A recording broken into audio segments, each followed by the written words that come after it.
সংসারের সব থেকে বড় সুখ কি?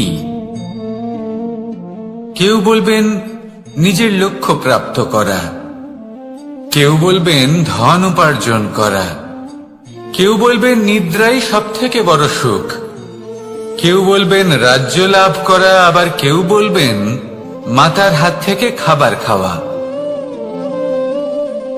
আদি ইত্যাদি। কিন্তু যদি সত্যি কথা বলি, এই সংসারের সব থেকে বড় সুখ হল সেবা করা।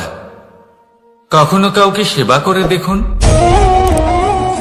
এই সেবা দ্বারা অন্য কোনো মানুষের আশীর্বাদ লাভ করাতেই সুখ রয়েছে। আপনার সেবা ভাব দ্বারা যখন কোনো মানুষ নিজের অন্তরাত্মা থেকে আপনাকে আশীর্বাদ করে, তার থেকে বড় সুখ আর কিছুই নেই। কারণ প্রত্যেক মানুষের মধ্যে ঈশ্বর বাস করেন। নরের সেবাই হল নারায়ণের সেবা। নিষ্কাম সেবা করাই হল সব থেকে বড় সুখ। তাই নিজের অন্তরে সেবার এই ভাব জাগ্রত করুন। যে সুখের কথা আমি বলছি, সেই সুখ অনুভব করেই দেখুন। এই মন সুপ্রসন্ন হয়ে বলবে, রাধা রাধা। বাহ! পুষ্পের সুবাস আমার খুব ভালো লাগে। অত্যন্ত সুন্দর হয় এই পুষ্প। এইভাবে চারিদিকে পুষ্প দেখে মন আনন্দিত হয়ে ওঠে। এবার আপনারা ভেবে দেখুন, আমার চারিদিকে পুষ্প নয়, আগুন আছে। তাহলে কি হবে? আমার শরীর কি জ্বলে যাবে না? অবশ্যই জ্বলবে। শরীরকে কি আগুনের তাপ সহ্য করতে হবে না? অবশ্যই সহ্য করতে হবে। এটাই হলো প্রকৃতির নিয়ম। এই নিয়ম কিন্তু আমরা সবাই জানি, কিন্তু আমাদের মধ্যে বেশিরভাগ মানুষ এই বিভ্রান্তি নিয়ে বাঁচি যে এই যে প্রকৃতির নিয়ম, তা আমার উপর প্রযোজ্য নয়। তা কিন্তু নয়। আমাদের চতুর্দিকে এই যে নিসর্গ রয়েছে, আমরা তার কতটা ক্ষতি করি সেটা একবার ভেবে দেখুন। আমরা বনাঞ্চল জ্বালিয়ে দিই, বায়ু দূষিত করি, জল দূষিত করি, প্রাণীদের হত্যা আমরা করি। কেন?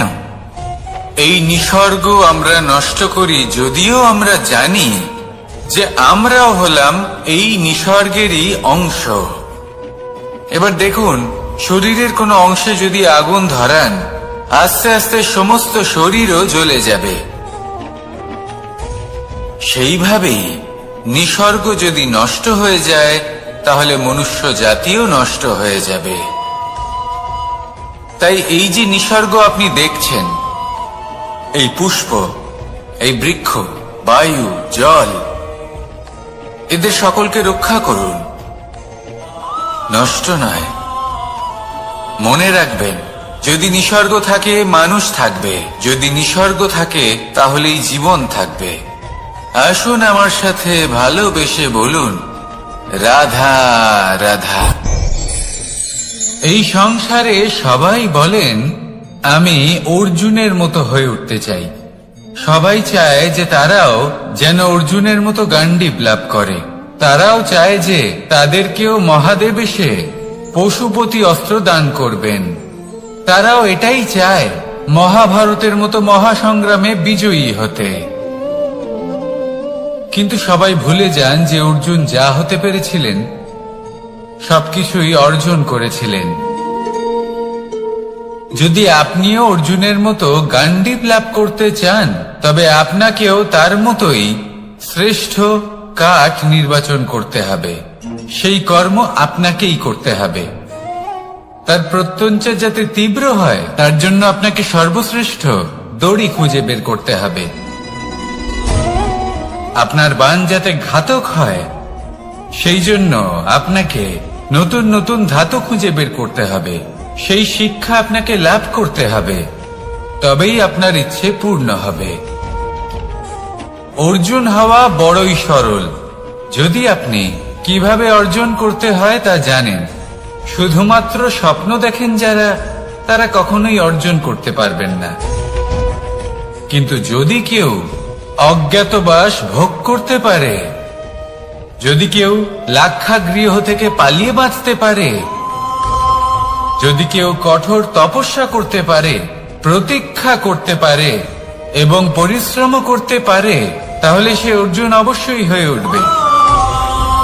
যদি আপনি অর্জুন হয়ে উঠতে চান, তাহলে কর্ম করতে শিখুন আর আমার সাথে ভালোবেসে বলুন, রাধা রাধা। জীবন থাকলে লক্ষ্য অবশ্যই থাকবে। যদি লক্ষ্য থাকে, তার পথ অবশ্যই থাকবে। যদি পথ থাকে, তাহলে বাধা অবশ্যই থাকবে।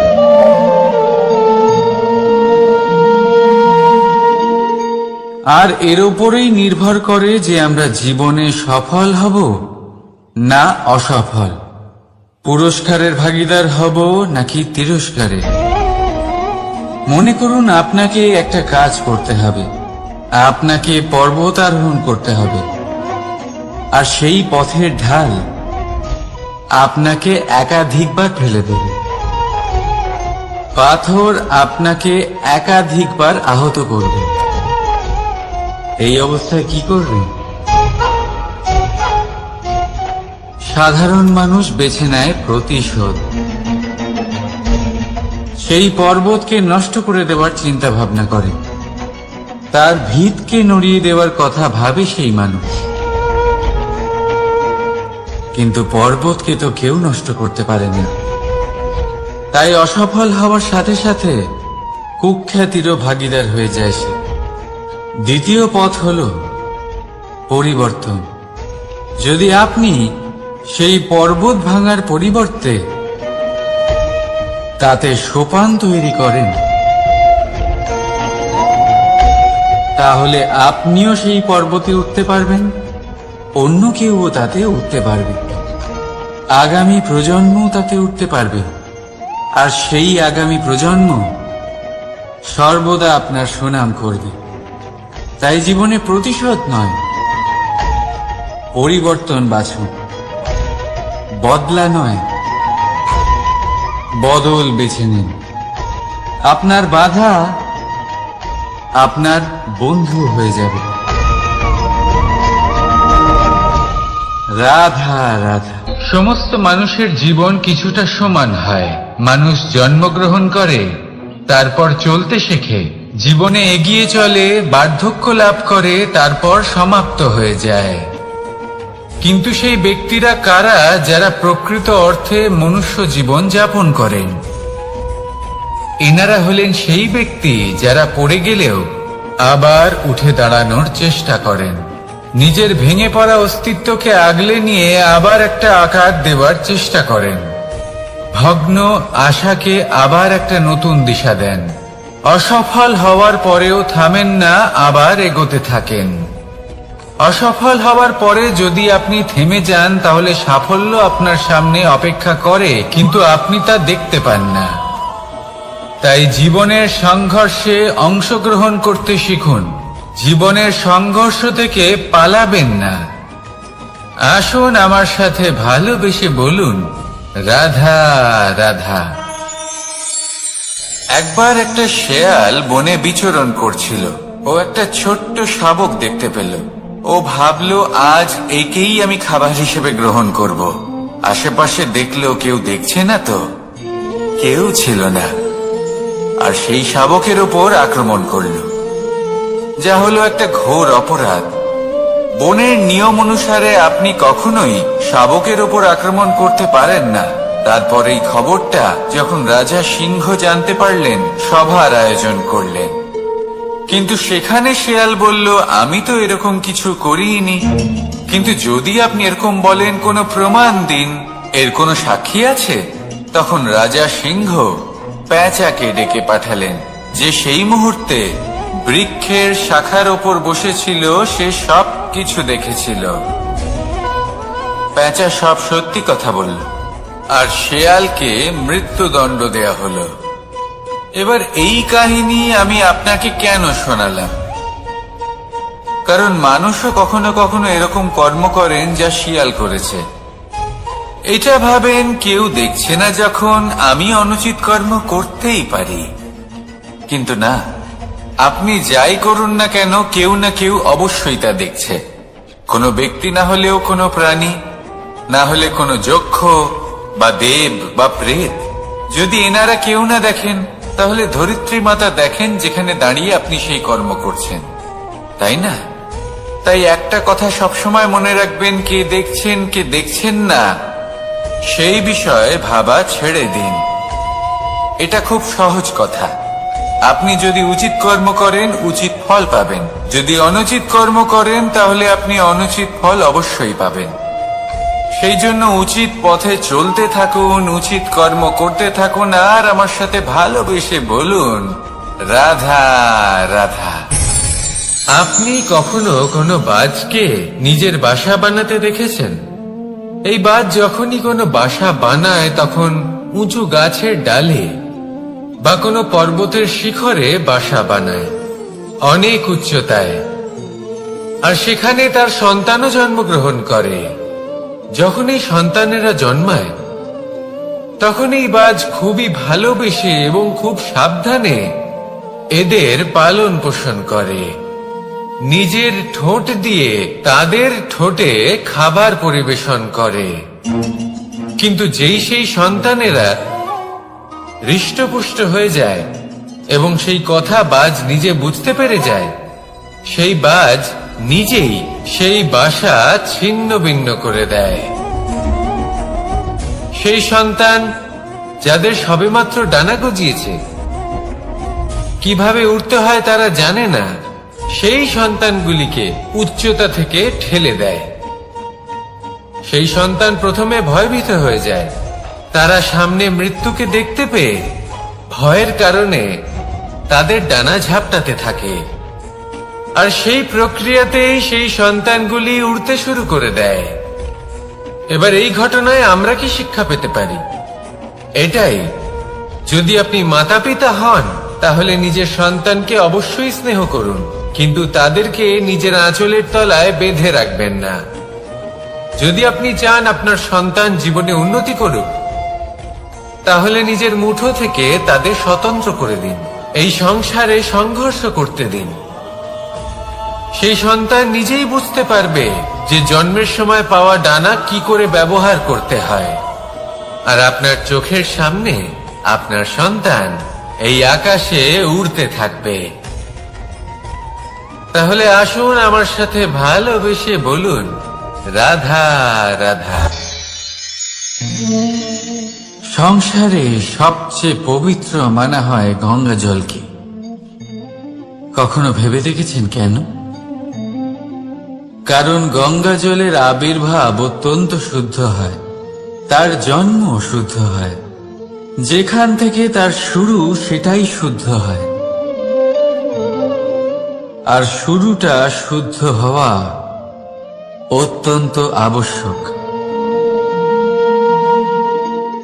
আমাদের জীবনে সবই শুরু হয় আমাদের ভাবনা থেকে। নিজের ভাবনাকে শুদ্ধ রাখুন, কারণ এই ভাবনা থেকেই আবির্ভাব হয় শব্দের। আপনার শব্দ শুদ্ধ রাখুন, কারণ এই শব্দ দ্বারাই আপনার কাজ সম্পন্ন হয়। আপনার কাজ শুদ্ধ রাখুন, কারণ এই কাজ দ্বারাই তৈরি হবে আপনার স্বভাব। স্বভাব থেকেই তৈরি হয় আপনার অভ্যাস, আর অভ্যাস থেকে তৈরি হয় আপনার চরিত্র। আর এই চরিত্র সংসারের সমক্ষে এক আদর্শ হয়ে ওঠে। তাই ভাবনা থেকে আদর্শের এই যাত্রা শুভ তখনই হয়ে ওঠে যখন আপনার ভাবনা শুদ্ধ হয়। এই সংসারে, এই জীবনে নিজের ভাবনা শুভ রাখলে, শুদ্ধ করলে আপনার মন সুপ্রসন্ন হয়ে বলবে রাধা রাধা। মানুষ জন্মগ্রহণ করে, তার সাথে ভয়েরও জন্ম হয়। ছোটবেলা থেকেই আমাদের মনে কোনো না কোনো প্রকারের ভয় থেকেই যায়। কেউ এই বিষয়ে ভয় পায় যে তার কোনো বস্তু তার থেকে দূরে চলে যাবে। কেউ এই বিষয়ে ভয় পায় যে আমি নিজেকে হারিয়ে ফেলব। কেউ এই ভেবে ভয় পায় যে আমার প্রিয়জনেরা তারা যেন আমার থেকে দূরে না চলে যায়। কেউ এই ভেবে ভয় পায় যে আমরা যেন পথ না হারিয়ে ফেলি, আদি ইত্যাদি। কিন্তু সত্যি কথা বলতে ভেবে দেখুন, এই ভয় বাস্তবে কি? শুধুই একটা মনস্থিতি, আর কিছুই নয়। যা কিছু আপনি জীবনে পেয়েছেন তা একদিন আপনাকে হারাতে হবে। এই জীবন হলো আপনারই, কিন্তু তাও একদিন সমাপ্ত হবে। তাই ভয় পেয়ে কি লাভ? এই ভয় শুধু আপনাকে জীবন যাপন করা থেকে বাধা দিচ্ছে, আর কিচ্ছু নয়। পথ হারিয়ে ফেললেই বুঝতে পারবেন যে নতুন পথ কিভাবে বানাতে হয়।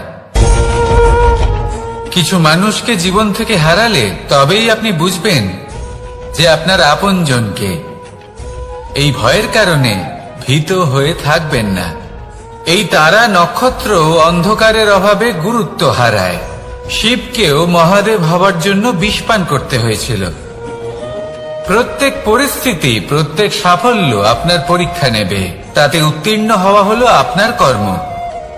যখনই আপনি ভয় পাবেন বা সংকটের সম্মুখীন হবেন, তখন সাহসের সাথে তার সম্মুখীন হন। মনে রাখবেন, যে সম্মুখীন হতে জানে সাফল্য তার সাথে সবসময় থাকে। আসুন আর আমার সাথে ভালোবেসে বলুন, রাধা রাধা। আমাদের হাতটা দেখুন। এই হাতে 5টা আঙুল আছে, যা ভিন্ন ভিন্ন ধরনের। একরকম কেন নয়? কারণ হলো প্রত্যেকের নিজের নিজের গুরুত্ব আছে, নিজের নিজের মাহাত্ম্য আছে। এরা ভিন্ন, তাই একত্রিত হয়ে মুষ্টিবদ্ধ করা সম্ভব, যার দ্বারা আমরা আত্মরক্ষাও করতে পারি, আবার আক্রমণও করতে পারি। যদি 5টি আঙুল সমান হতো তাহলে মুষ্টিবদ্ধ হতে পারত না, নিজেদের মধ্যে বিভ্রান্তির সৃষ্টি করত। এবার এরকমই কিছু আমাদের সংসারেও হয়। আমাদের দেশ, যেখানে একটি ভূমির ওপর ভিন্ন ভিন্ন ধর্মের মানুষ বাস করেন, ভিন্ন ভিন্ন জাতি, ভিন্ন ধর্ম, ভিন্ন ভাষা। কিন্তু যদি আমরা এটা ভাবি যে কিভাবে এই দেশকে কল্যাণের পথে নিয়ে যাওয়া যায়, কিভাবে এর বিকাশ করা সম্ভব, তাহলে আমাদের একত্রিত হওয়া শিখতে হবে। যেইভাবে 5টা আঙুল একত্রিত হয়, মুষ্টিবদ্ধ হয়, সেইভাবেই আপনার যে ভাষাই হোক, যে ধর্মই হোক, যে জাতি হোক না কেন, ঠিক আছে, আবশ্যক হলো আপনার নিজের কর্মভূমির সাথে, আপনার ধরিত্রীর সাথে যুক্ত থাকা, সাথে থাকা। তবেই দেশের উন্নয়ন সম্ভব, তবেই এই দেশ স্বতন্ত্র থাকবে, সফল হবে, আর এই মন প্রসন্ন হয়ে বলবে, রাধা রাধা। মাকড়সারা ভীষণ পরিশ্রম করে এটা তৈরি করে। নিজের শরীরের রস দিয়ে এই জাল বনে। আপনি কি এটার উদ্দেশ্য জানেন? আসলে মাকড়সা এই জালে ছোট কীটপতঙ্গ ধরে তাদেরকে খাদ্যরূপে গ্রহণ করে। কিন্তু আপনি কি এই কথা জানেন যে একদিন মাকড়সা নিজেই নিজের জালে জড়িয়ে মৃত্যুবরণ করে থাকে? বলুন, কি করেন আপনি এই জাল দেখতে পেলে? দেখতে পেলেই মুছে ফেলেন এর অস্তিত্ব, তাই না? তেমনি অন্যদিকে পাখির বাসা। পাখিরাও ভীষণ পরিশ্রম করে এটা তৈরি করে। কিন্তু যদি পাখি একদিন এটা ছেড়ে চলে যায়, তাহলেও লোকে এটা নষ্ট করে দেয় না। কারণটা কি? এর কারণ হলো এর নির্মাণ জীবন সঞ্চারের জন্য করা হয়েছিল, নষ্ট করার জন্য নয়। তাই মনে রাখবেন, জীবনে আপনার পরিশ্রম যতই বেশি হোক না কেন, যদি আপনার লক্ষ্য শুভ না হয় তাহলে আপনারও বিনাশ নিশ্চিত। তাই সৃজন করতেই থাকুন আর মুগ্ধ হয়ে বলুন, রাধা রাধা।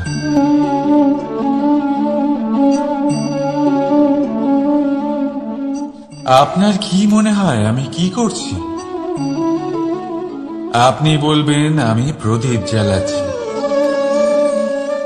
সঠিক, কিন্তু প্রশ্ন হচ্ছে যে আমি কি আপনাকে বলেছি যে একে প্রদীপ বলা হয়? না। এই প্রদীপ কি নিজেই নিজের পরিচয় আপনাকে দিয়েছে? না। তাহলে আপনি কি করে জানলেন যে একে প্রদীপ বলা হয়? উত্তর হচ্ছে প্রকাশ, যে স্বয়ং জ্বলে অন্ধকারের মধ্যে সংসারকে পথ দেখায়, সেটাই প্রদীপ। যা নিরাশার মাঝে আশার আলো প্রদর্শন করে, সেটাই প্রদীপ। অপর দিকে আছে সাপ, যাকে না দেখেও তার ফনার আওয়াজ শুনেই লোকে ভয় পেয়ে যায়। তার মানে ব্যক্তির পরিচয় তার কর্মের দ্বারা পাওয়া যায়। তাই আপনার এটা বলার প্রয়োজন নেই যে আপনার পরিচয় কি। এটা আপনার কর্মই নিশ্চিত করবে যে লোকে আপনাকে প্রদীপ ভেবে ভালোবাসবে নাকি সাপ ভেবে ভীত হয়ে থাকবে। রাধা রাধা। সময় কত বিচিত্র হয়। সময় আমাদের পক্ষে থাকলে আমরা নিজেদের রাজা মনে করে নিই, আর সেই সময় যদি বিপক্ষে চলে যায় তাহলে নিঃস্ব হতে সময় লাগে না। তাই মানুষের একটা অভ্যেস আছে, খারাপ সময়ের জন্য কিছু সঞ্চয় করা। আত্মীয়, বন্ধু খারাপ সময় পাশ থেকে সরে যায়। যশ, মান প্রতিকূল সময় চিরস্থায়ী হয় না। তাই মানুষ মনে করে অর্থ সঞ্চয় করাই শ্রেয়। অর্থের কোনো হৃদয় নেই যা সময়ের সাথে পরিবর্তিত হবে।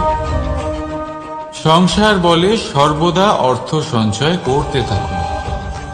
খারাপ সময় অবশ্যই কাজে লাগবে, কিন্তু আমি বলবো শুভ কর্ম করতে থাকুন, আনন্দে থাকুন, নিজের ওপর আর ঈশ্বরের ওপরে বিশ্বাস রাখুন। খারাপ সময় কখনো আসবেই না। রাধা রাধা। প্রকৃতি মানুষকে এক বিশেষ শক্তি দিয়েছে, অন্য জীবের থেকে বেশি শক্তি দিয়েছে। স্মরণ শক্তি। এই শক্তি মানুষকে অন্য জীবের থেকে ভিন্ন করে, ইতিহাস রচনা করার প্রেরণা দেয়, জ্ঞানকে বংশানুক্রমে এগিয়েও নিয়ে যায়। আর যারা ভুলে যান, অধিকাংশ সময় তারা উপহাস আর দয়ার পাত্র হয়ে যান। কিন্তু এটাই কি প্রকৃত রূপে সত্য? না। এই স্মরণ শক্তি মানুষের বিকাশের সব থেকে বড় বাধা হয়ে দাঁড়ায়। তার মনকে দূষিত করে দেয়। খারাপ অভিজ্ঞতা, কারোর করা বিশ্বাসঘাতকতা, কারোর কটাক্ষ বেশিরভাগ মানুষই ভুলতে পারেন না, আর তারপর প্রতিশোধ নিতে উদ্যত হন। প্রথমে সময় নষ্ট করেন প্রতিশোধের প্রস্তুতিতে, আর তারপর সময় নষ্ট করেন প্রতিশোধ নেওয়ার সুযোগ খুঁজতে।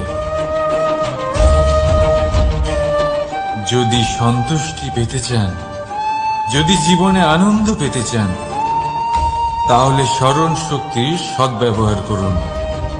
নিজের স্মরণ শক্তিকে চালনা করুন শুধুমাত্র ভালো কথা আর ভালো স্মৃতির দিকে। জীবনে আনন্দ পাবে। রাধা রাধা। মানুষ নিজের পরিবারের জন্য কত কিছুই না করে, দিন রাত পরিশ্রম করতে থাকে যাতে তার পরিবারের প্রয়োজন পূরণের জন্য অর্থ রোজগার করতে পারে। কিন্তু শুধু অর্থ রোজগার করাটাই কি যথেষ্ট? আপনি বলবেন, হ্যাঁ নিশ্চয়ই, অর্থ দিয়ে সবকিছু পাওয়া যায়, বিদ্যা পাওয়া যায়, বাড়ি পাওয়া যায়, ওষুধ পাওয়া যায়, আর কত কিছুই না পাওয়া যায়। এইসব একটা পর্যায় পর্যন্ত সঠিক, কিন্তু একটু মন দিয়ে ভেবে দেখুন, যখন কোনো শিশু অসুস্থ হয়ে পড়ে তখন সে ওই তিক্ত ওষুধ কেন খেয়ে নেয়? এই জন্য কারণ ওর পিতা সেই ওষুধ অর্থ দিয়ে কিনেছে? না, বরং এই জন্য কারণ তার পিতা যে তার সামনে দাঁড়িয়ে, তার উপরে তার বিশ্বাস আছে। বিশ্বাস আছে যে উনি তার কিচ্ছু হতে দেবেন না। এই বিশ্বাস, এই সংস্কার, এই শিক্ষা কখনো অর্থ দিয়ে পাওয়া যায় না। এটা পাওয়া যায় সেই সময় থেকে যা মাতা পিতা তাদের সন্তানের সাথে কাটিয়েছেন। তাই জীবনে অর্থ অবশ্যই উপার্জন করুন, কিন্তু নিজের পরিবারকেও সময় দিন, আনন্দ পাবে। রাধা রাধা। বিরোধিতা এমন এক শব্দ যা শুনে আমরা সবাই ভয় পেতে থাকি। যদি কেউ আমাদের বিরোধিতা করে তা আমাদের সহ্য হয় না। আমরাও কারোর বিরোধিতা করে কোনো শত্রুতা করতে চাই না। এই ধরনের ভাবনা আমাদের মনে আসতেই থাকে। কিন্তু বিরোধিতা এই শব্দ আপনার শান্তির জন্য, আপনার সুখের জন্য কতটা গুরুত্বপূর্ণ তা আপনারা জানেন না। তাই যদি কাল এসে কেউ আপনার বিরোধিতা করে, তখন সবার আগে নিজেকে যাচাই করুন। আপনি কি ভুল করেছেন? আপনার দোষ কি? নিজের মধ্যে কি ত্রুটি আছে সেটা বোঝার চেষ্টা করুন, নিজেকে সংশোধন করার চেষ্টা করুন, তারপর দেখুন বিরোধিতার এই আগুন আপনাকে স্বর্ণ থেকে কুন্দন বানিয়ে তুলবে। বলা হয় এই সংসারে খারাপ বেড়েই চলেছে, কিন্তু তার কারণ এ নয় যে খারাপ মানুষ বেড়ে চলেছে। তার কারণ হলো যে ভালো মানুষ, যাদের ভালো চিন্তা, ভালো বিচারধারা আছে, তারা খারাপের বিরোধিতা করতে পারেন। যদি আপনার সম্মুখে কোনো খারাপ কর্ম হয়, তাহলে তার বিরোধিতা করতে সংকোচ করবেন না, কারণ বিরোধিতার এই আগুন মন্দকে পিছুপা হতে অবশ্যই বাধ্য করে।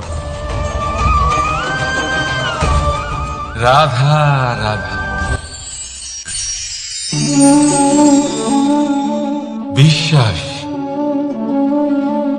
জীবনে বিশ্বাস কতটা গুরুত্বপূর্ণ। একজন স্ত্রী তার স্বামীর হাত ধরে যে কোনো জায়গায় যেতে পারেন, এর কারণ হলো বিশ্বাস। তার নিজের স্বামীর ওপরে বিশ্বাস আছে। যখন একজন মা তার ছোট বাচ্চাকে কোলে তুলে হাওয়ায় ওঠায়, তখন সেই বাচ্চা ভয়ভীত হয়ে যায় না। তার কারণ হলো বিশ্বাস। তার বিশ্বাস আছে যে তার মা তার কিচ্ছু হতে দেবে না। এক বৈদ্যের দেওয়া ঔষধ সন্তান কিছু না বুঝে শুনেই খেয়ে ফেলে। সেই বৈদ্যের জ্ঞানের বিষয়ে তার কোনো ধারণাই থাকে না, শুধু নিজের পিতার উপরে বিশ্বাস আছে যে তার পিতা তাকে খারাপ কিছুই দেবে না। যখন এই সংসারের প্রতিটা বন্ধন বিশ্বাসের উপরে দাঁড়িয়ে আছে, তাহলে কেন এই বিশ্বাসকে আমরা জীবনে আনতে পারি না? আপনি নিজেই দেখুন, এই বিশ্বাস নিজের জীবনে এনে দেখুন, সবকিছু আরো সুন্দর হয়ে যাবে। তাই ভালোবেসে বলুন, রাধা রাধা।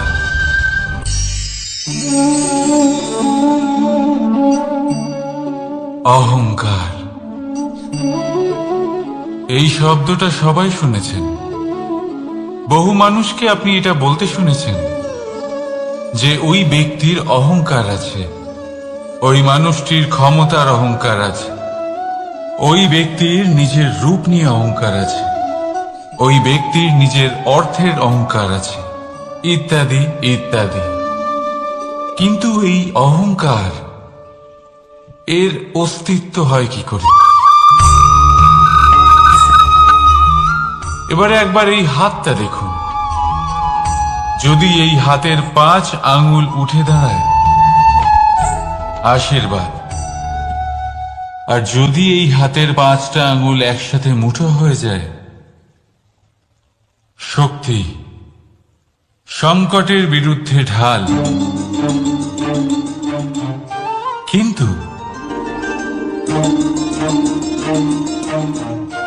এই একটা আঙুল সংকটের কারণ হয়ে দাঁড়াতে পারে।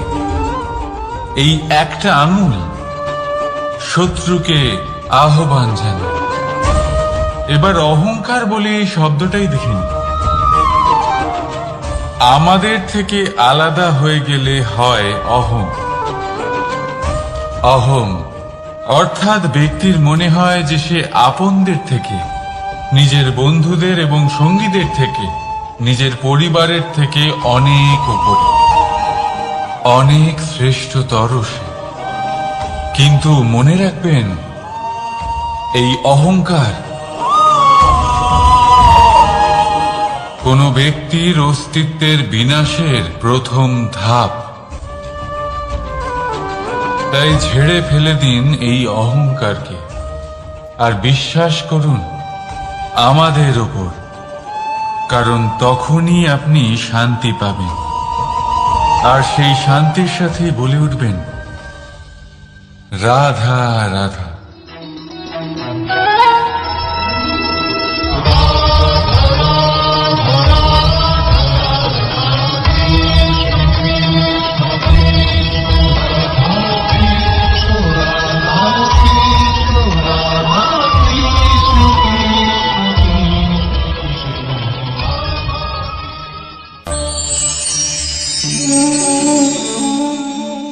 সাফল্য। যদি আপনাকে জীবনে সাফল্য পেতে হয়, তাহলে আপনি একাধিক মানুষ পাবেন যারা একাধিক উপায় বলবে আপনাকে সাফল্য পাওয়ার। দীর্ঘ সময় ধরে পরিশ্রম, চেষ্টা, নির্ধারণ, নিষ্ঠা, এই বিষয়ে ভাষণ দিতে থাকবেন। একাধিক রকমের উদাহরণ আপনার সামনে তুলে ধরবেন। কিন্তু আমার এটা মনে হয়, আমরা কেন সেই বিষয়ে কথা বলি না যা মানুষকে অসফল করে তোলে?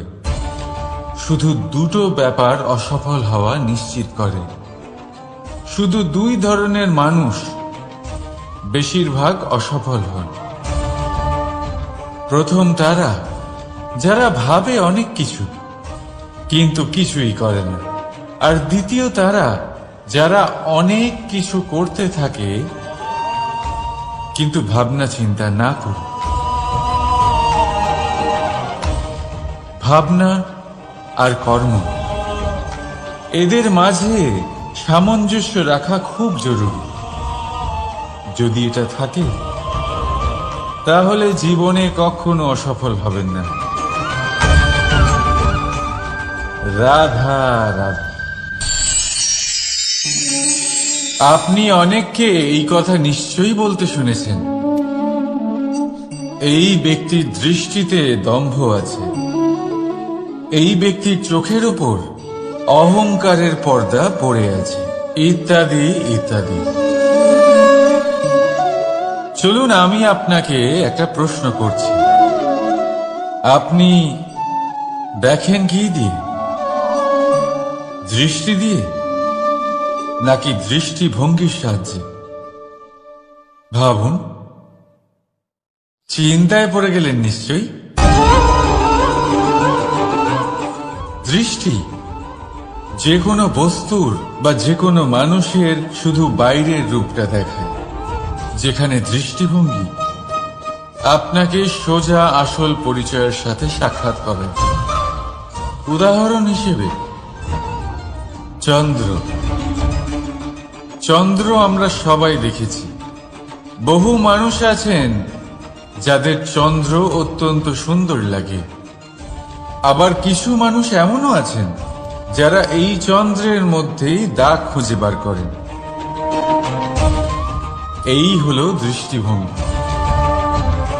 যদি নিজের দৃষ্টিভঙ্গিতে প্রেম রাখেন, ভালোবাসা রাখেন, সম্ভ্রম রাখেন, তাহলে তার বদলে আপনিও প্রেম আর সম্মান অবশ্যই পাবেন।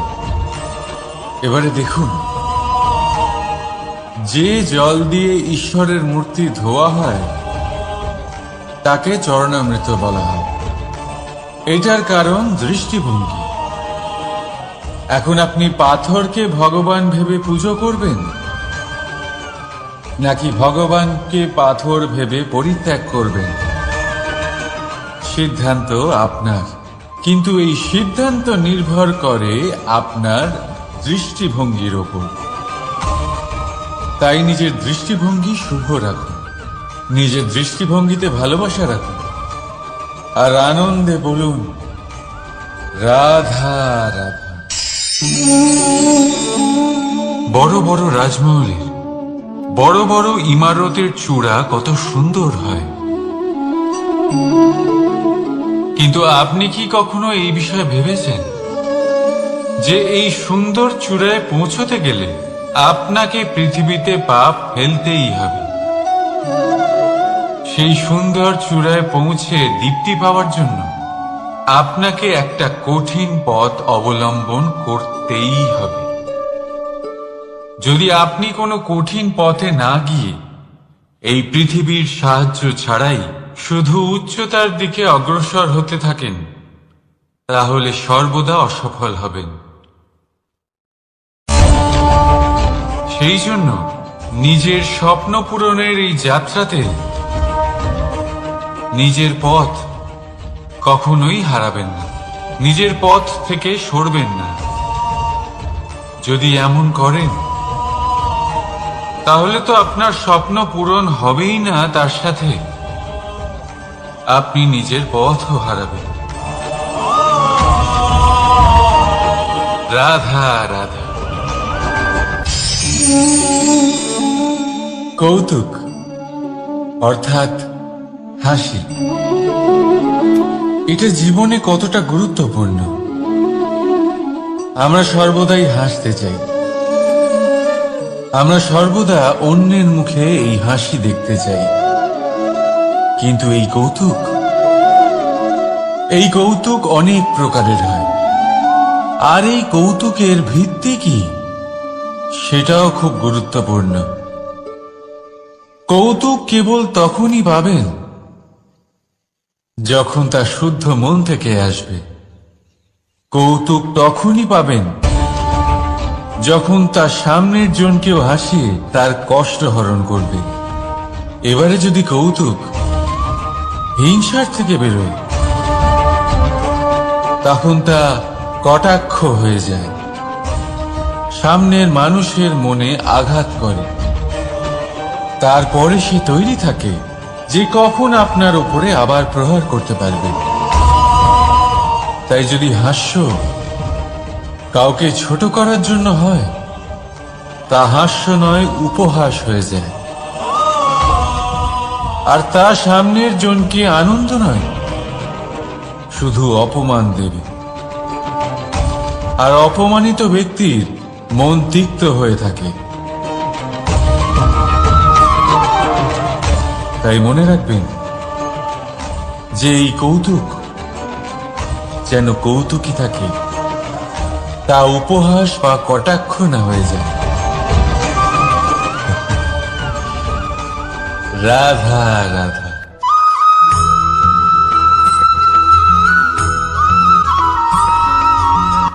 কর্ম এবং ফল দেখতে গেলে এই সমস্ত ব্রহ্মাণ্ড এই দুইয়ের মাঝেই স্থির হয়ে আছে। মানুষজন কর্ম করেন ভালো ফল লাভের আশায়, আর ভালো ফল লাভের আশায় উনি এটাই ভুলে যান যে উনি যে কর্ম করছেন তা কি করছেন। আমি বলেছিলাম কর্ম করুন ফলের চিন্তা না করে, কিন্তু কি কর্ম করছেন সেই বিষয়ে ভাবাটাও অত্যন্ত আবশ্যক। নয়তো অনেক সময় আমরা এমন কর্ম করে ফেলি যা না চাইতেও বিষে পরিণত হয়, যা হয়েছে দুঃশাসনের সাথে, দুর্যোধনের সাথে, গুরু দ্রোণের সাথে। একজনের মানসিকতা উচিত ছিল না, একজনের বিবেক উচিত ছিল না, আরেকজন যে পক্ষ নির্বাচন করেছিলেন সেই পক্ষ উচিত ছিল না। আর যা কিছু ওনাদের সাথে হলো, আপনার আমার আমাদের সকলের সাথে তা হতে পারে। আমি বলেছিলাম কর্ম করুন, ফলের চিন্তা করবেন না, কিন্তু এই কর্মের বিষয়ে বিচার করে দেখাটাও ততটাই আবশ্যক। দেখুন, কর্ম করার উচিত প্রক্রিয়া ফলের চিন্তা না করা, কিন্তু যদি আপনার কর্ম শুভ হয় তাহলে তার ফলও নিয়তি আপনাকেই দেবে। সর্বদা কর্ম করার সময় এটা ভাবুন যে আপনার এই কর্ম এই সংসারকে, এই সমাজকে, আপনার পরিবারকে, আপনার আশেপাশের মানুষজনকে কোন দিশায় নিয়ে যাবে। যদি এটা সবার জন্য মঙ্গলময় হয় তাহলে কর্ম করতে থাকুন। আর হ্যাঁ, নিশ্চিত রূপে ফলের চিন্তা করবেন না।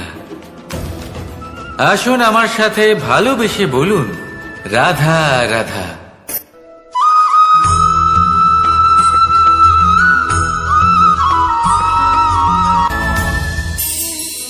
এই সংসারে এমন কোনো পর্বত নেই যা এতটাই উঁচু যে মানুষ তার শিখরে পৌঁছতে পারবে না, তাকে অতিক্রম করতে পারবে না। এই সংসারে এমন কোনো সাগর নেই যা কিনা এতটাই গভীর যেখানে মানুষ তার তলদেশে পৌঁছে ফিরে আসতে পারবে না। একটা ছোট্ট বরফের টুকরো পর্বতের শিখরে গলে গিয়ে বইতে থাকে, আর দেখতে দেখতেই তা মহানদী গঙ্গায় পরিবর্তিত হয়। এর কারণ কি? এর কারণ হলো প্রচেষ্টা, প্রারব্ধ নয়। এই প্রচেষ্টাই সুনিশ্চিত করে যে আপনার প্রারব্ধ কি হবে। এই সমস্ত কিছু হলো প্রচেষ্টা আর প্রারব্ধের খেলা। আপনার প্রচেষ্টা যেরকম হবে আপনার প্রারব্ধ সেরকমই হবে।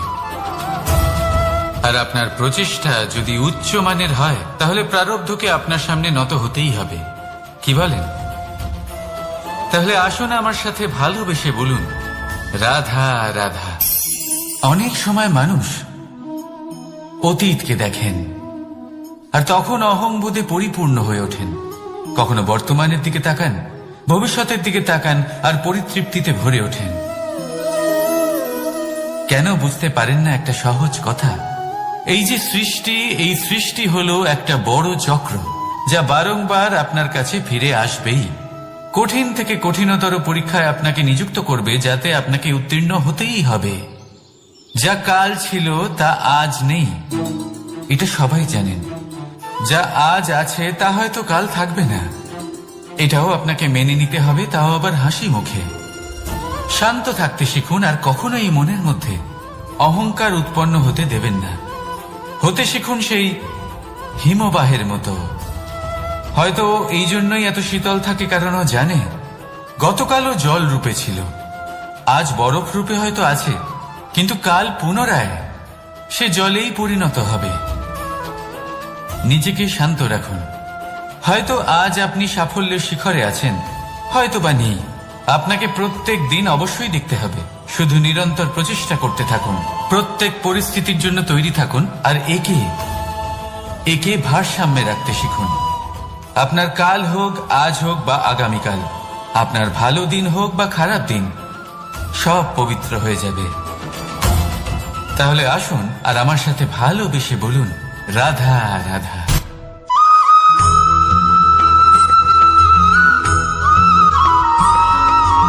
প্রতিশোধ অথবা কাউকে দুঃখ দেওয়ার ভাবনা। যদি এটা আপনার মনে থাকে তাহলে আপনি নিজের মনেই যন্ত্রণার একটা বিশাল বৃক্ষ রোপণ করছেন, এটা মনে রাখবেন।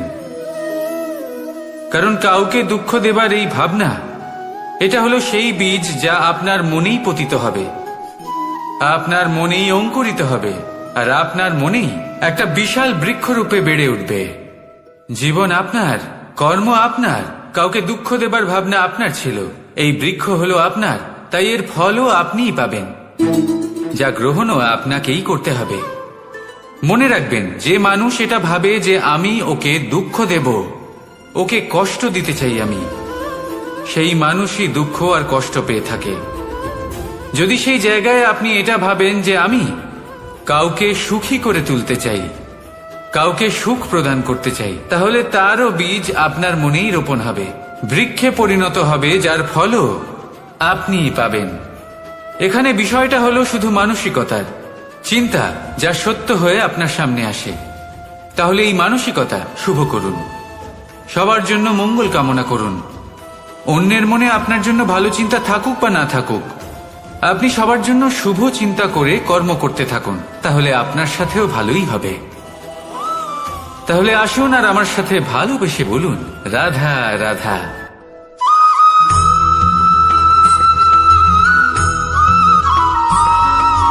দোল উৎসবে এই সমগ্র সংসার রং নিয়ে খেলা করে,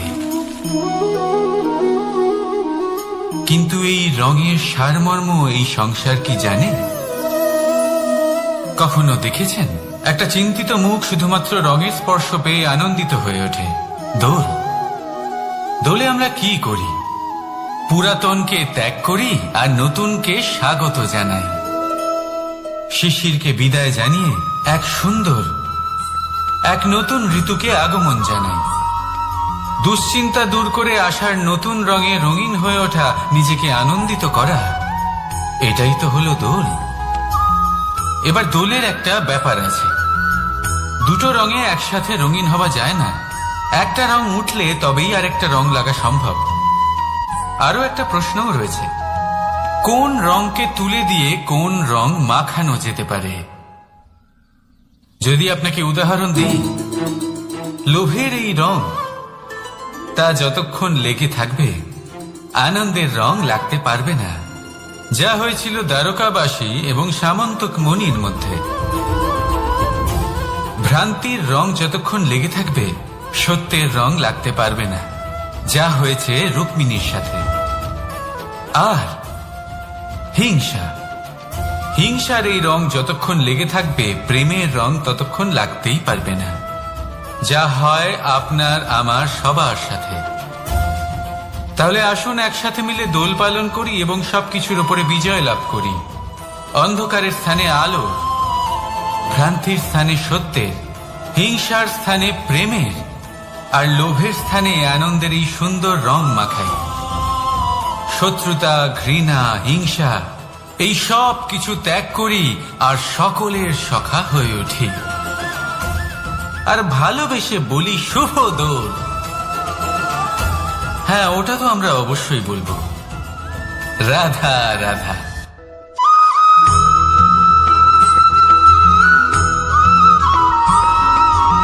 কখনো কখনো মানুষ মনে করেন যে সে নিজেই সব থেকে বেশি শক্তিশালী, তিনি হলেন জ্ঞানী। দেখুন, এটা ভালো ব্যাপার যে আপনার মধ্যে শক্তি আছে, জ্ঞান আছে, আর এটা শুধু আপনার জন্য নয়, এই সমস্ত সমাজের জন্য, দেশের জন্য, সমগ্র পৃথিবীর জন্য অত্যন্ত আবশ্যক। কিন্তু এই কথাটাও বোঝা অত্যন্ত আবশ্যক যে এই জ্ঞান যেন কখনো অহংকার না হয়ে ওঠে। যখন মানুষের মধ্যে জ্ঞান থাকে তখন সে রাম হয়ে ওঠে। রাম, যিনি সমুদ্রের বুকে সেতু বানিয়েছিলেন, বানর সেনার দ্বারা রাক্ষস রাজকে পরাজিত করেছিলেন, আর চিরকালের জন্য সবার কাছে আদর্শ হয়ে উঠেছিলেন। আর যদি মানুষের মনে অহংকার জন্মায় তাহলে সে রাবণ হয়ে ওঠে। দেশে বিদেশে যতই খ্যাতি থাকুক না কেন, সে রাক্ষস হয়ে ওঠে, নিজের সাথে সাথে সমস্ত কুলের বিনাশ করে বসে। এবার জ্ঞান নাকি অহংকার, আপনার কি চাই সেই সিদ্ধান্ত আপনার, আর আপনার এই সিদ্ধান্তই নিশ্চিত করবে যে আপনার কর্ম কি হবে, আর আপনার এই কর্মই নিশ্চিত করে দেবে আপনার প্রারব্ধ কি হবে। তাহলে শুভ কর্ম করুন আর আমার সাথে ভালোবেসে বলুন, রাধা রাধা।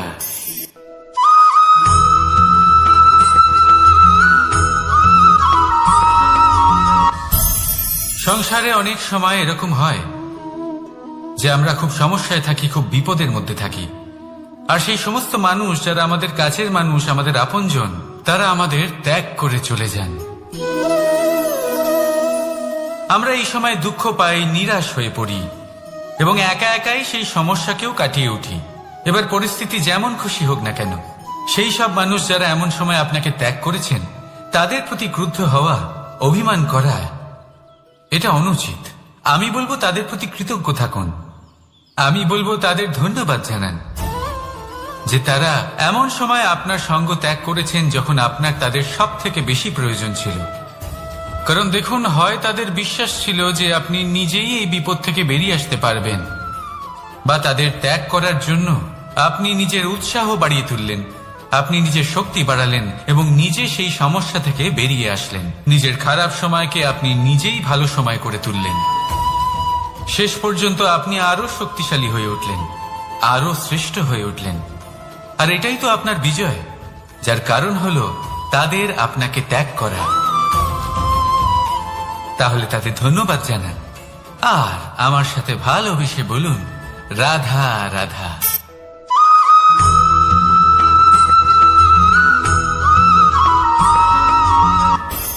সুখ আর অভিজ্ঞতা, এই দুই জীবনে একসাথে কখনোই আসে না।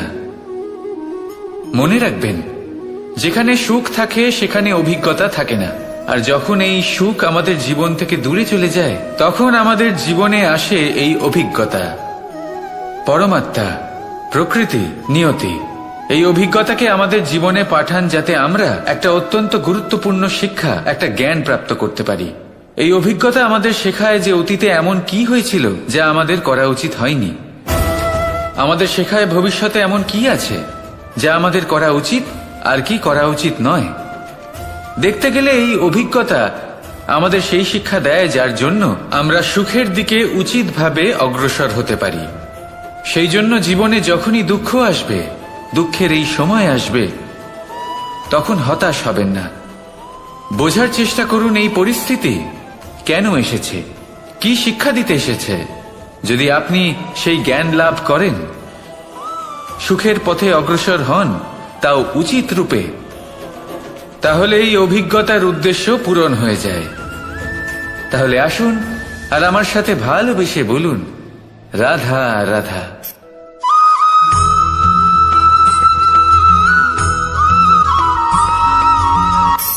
ধন, ধন হলো কারোর জন্য মোহ, আবার কারোর জন্য মায়া, কারোর জন্য হয়তো ভাগ্য, আবার কারোর জন্য কর্মের পারিশ্রমিক।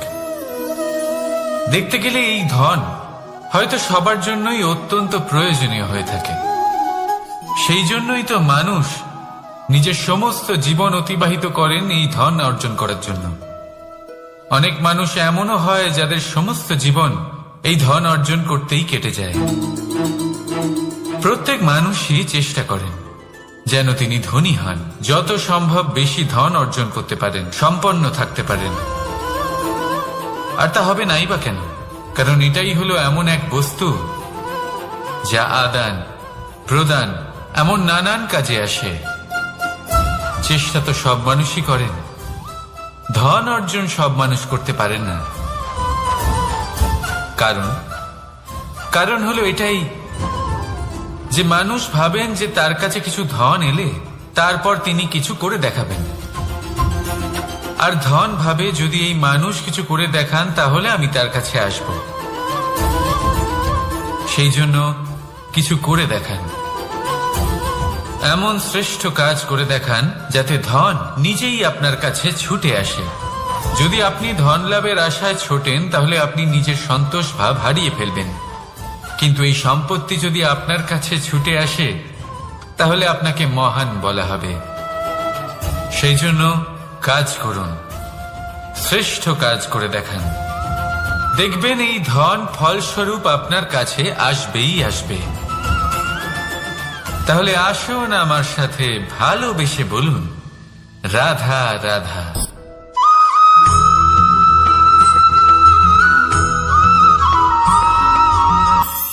আজকাল আপনি দেখে থাকবেন যে মা বাবা শুধুমাত্র সন্তানকে ভালোবাসেন তা নয়, তাদের মোহেও জড়িয়ে পড়েন। বিদ্যালয়ে যখন পাঠান তখন সমস্ত সুযোগ সুবিধা দিয়েই পাঠান। চেষ্টা করেন যে সবসময় যেন সন্তান তাদের চোখের সামনেই থাকে। কিন্তু ভুলে যান এক অত্যন্ত গুরুত্বপূর্ণ কথা, যে সন্তানকে এক নতুন দৃষ্টিভঙ্গি দেওয়াই হলো ওনাদের কর্তব্য।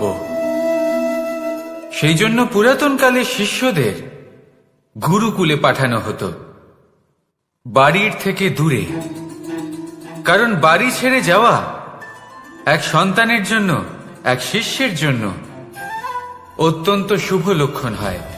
যখন সে বাড়ির থেকে দূরে, গৃহস্থের থেকে দূরে থাকবে, তখন এই সংসারকে সে এক নতুন দৃষ্টিভঙ্গি দিয়ে দেখবে, পরখ করবে, বুঝতে পারবে, আর সবকিছু নিজে থেকেই শিখে যাবে কখন আক্রমণ করতে হয়, কখন পিছু হটতে হয়, কিভাবে এই সংসারের সম্মুখীন হতে হয়। আর এটা আপনার দৃষ্টি ওকে শেখাতে পারবে না, ওর অভিজ্ঞতা ওকে শেখাতে পারবে।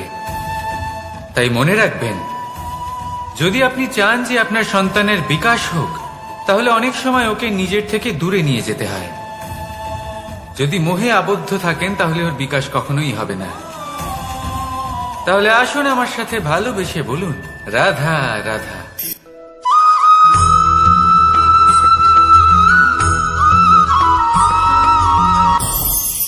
আমাদের মনে সবসময় একটা প্রশ্ন এসেই থাকে, এই জীবন যা কিনা ঈশ্বর আমাদের দিয়েছেন, একটা জীবন। ঈশ্বর এক আত্মা দিয়েছেন পৃথিবীতে বাঁচার জন্য। যতদূর আমরা জানি আমাদের কাছে একটাই জীবন রয়েছে। আমরা ভাবি এই জীবন গুছিয়ে কিভাবে রাখা যায়। প্রত্যেক মানুষ ভাবেন যে আমি কি করি যাতে এই জীবনকে গুছিয়ে রাখা যায়, কিরকম কর্ম করব, কিরকম পুণ্য করব, কি ধরনের শাস্ত্র পড়ব যাতে আমি সেই জ্ঞান অর্জন করি যাতে জীবনটা সুন্দর করে তুলতে পারি। আমাদের সমগ্র জীবন কেটে যায় এই প্রশ্নের উত্তর খুঁজতে, সেই শাস্ত্র অধ্যয়ন করতে। এমন অনেক মানুষ তাও বুঝতে পারেন না। আসুন আজ আমি আপনাকে একটা সহজ কথা বলি, যার দ্বারা আপনি নিজের জীবন সুন্দর করবেন। জীবন, জিহ্বা, এদের দুজনেরই হলো একটাই রাশি।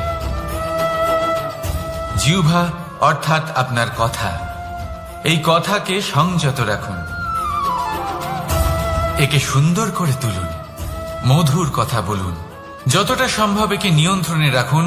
আপনার জীবন সুন্দর হয়ে উঠবে। কারণ এই শব্দ হয় অত্যন্ত শক্তিশালী। এটা হলো এমন এক বন্ধন যা আপনার সামনের মানুষকে আপনার ব্যক্তিত্বের সাথে জুড়ে দিতে পারে। তাই এই শব্দ সংযত রাখুন, একে সুন্দর করে তুলুন। আপনার জীবন আপনা থেকেই সুন্দর হয়ে উঠবে। আর আসুন এই মধুর সুন্দর অনুভূতি দিয়ে বলুন, রাধা রাধা।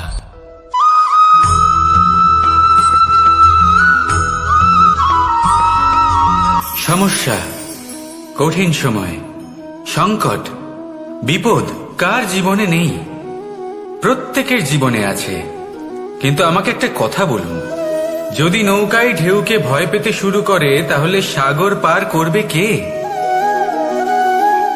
কখনো কোনো ছোট্ট পিঁপড়েকে দেখেছেন যে আকারে হয়তো ছোট হতে পারে কিন্তু বড় শিক্ষা দিয়ে যায়? কিন্তু আমরা শিখিই না। এবার দেখুন একটা পিঁপড়েকে যে ভোজনের খোঁজে বাইরে বের হয়, একটা ছোট্ট দানা তুলে নেয়। ছোট দানা তোলে কারণ তার থেকে বেশি সে তুলতেই পারবে না। সে দানা নিয়ে চলতে শুরু করে, কোনো দেওয়ালে উঠে পড়ে, আবার পড়েও যায়। সেই দানা দূরে কোথাও একটা পড়ে যায়, তা আবার খোঁজে, তুলে নেয়, আবার চলতে থাকে। পড়ে যায় আবার ওঠে, পড়ে যায় আবার ওঠে। সেই দানাটা রেখে দেয়, আবার বেরিয়ে পড়ে ভোজনের খোঁজে। পরিশ্রম করতে থাকে কিন্তু হার মানে না। এই শিক্ষাই তো আমাদের প্রাপ্ত করতে হবে। নিরন্তর পরিশ্রম আর নির্ভীক হয়ে কর্ম করে যেতে হবে।